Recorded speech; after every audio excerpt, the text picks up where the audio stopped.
এই সবকটিরই দেহের মধ্যে এন্ড প্রোডাক্ট হচ্ছে গ্লুকোজ, এবং ইনসুলিন রেসপন্সের ক্ষেত্রে প্রত্যেকে একইভাবে বিহেভ করেন।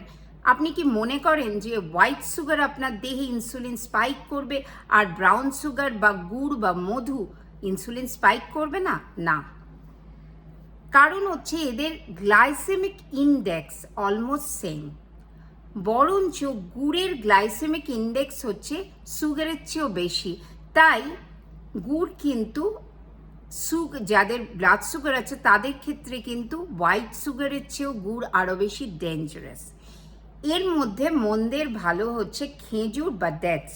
ডেটস একটা ড্রাই ফ্রুটস, তার জন্য এতে অনেক বেশি ক্যালোরি থাকে, আবার ফাইবারও থাকে।